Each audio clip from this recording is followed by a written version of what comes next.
Good afternoon. Good afternoon to all these incredible leaders. I'm so looking forward to our conversation, and this being the first of many. I have talked with my team about how over many, many years, Pastor Brown knows this, I've always relied on our faith leaders to partner with us in the work we do, to help guide the work we do and inform the work we do. And so I'm so excited to see all of you.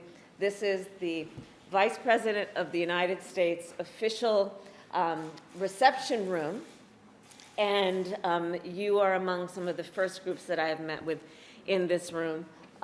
You may see I brought in Frederick Douglass to join me.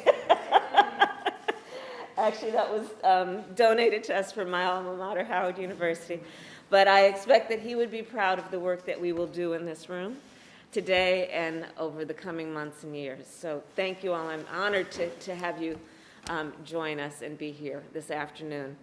And of course, this is a special time of the year, the holy season for so many. We just celebrated Passover, and of course, Easter is coming, Ramadan. And this is a time, as we know, that is springtime, and here in Washington, D.C., the cherry blossoms are blooming, and around the world, we celebrate this time of year, spring, as a time of renewal and rebirth, a time when I think we know and believe that we can recommit ourselves to the values that we cherish and hold dear.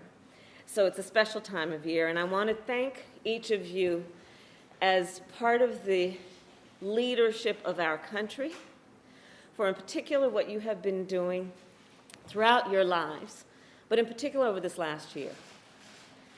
This last year, when we look at the incredible loss caused by the pandemic, and it's the loss of life, the loss of jobs, but for so many, the loss of hope.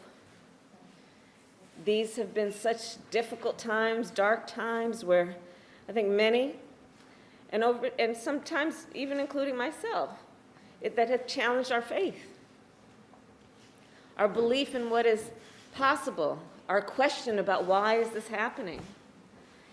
And you all, throughout this time, have, as you always do, been a source of strength, a source of comfort, a source of counsel.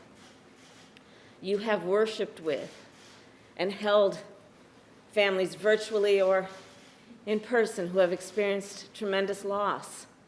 It is our faith leaders. You have been housing the homeless. You have been feeding the hungry. This is what you do.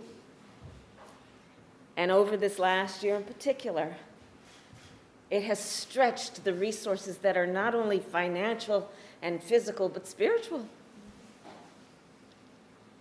But yet you are unwavering. You are unwavering.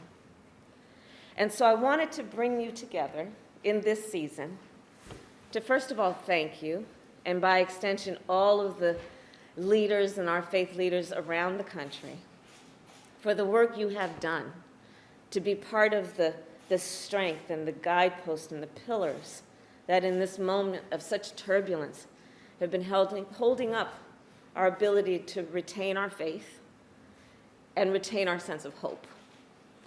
So first, I want to thank you for all of that.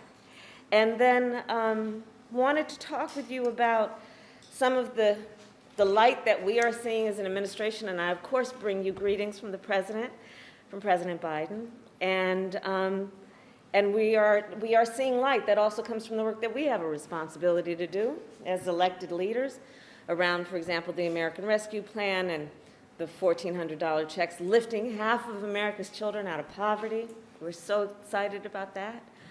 The work we are doing to hopefully help people survive through this moment so they can get back up on their feet. So we see light at the end of the tunnel, and in large part because of the vaccinations that are happening, because of the vaccine. And so I want to talk with you about your thoughts about how we can, and you in particular, as our faith-based leaders, can help us to make sure that everyone, when it is their turn, gets a vaccine. And that is one of the first areas that I'd like to discuss with you, but also on my mind today, or what we need to do and collectively what we can do, informed by you, around what we're seeing around hate crime in America. What we are seeing around people turning on each other, treating their fellow human being as the other. And what we have the ability to do to see this moment of crisis in that regard as also an opportunity for coalition building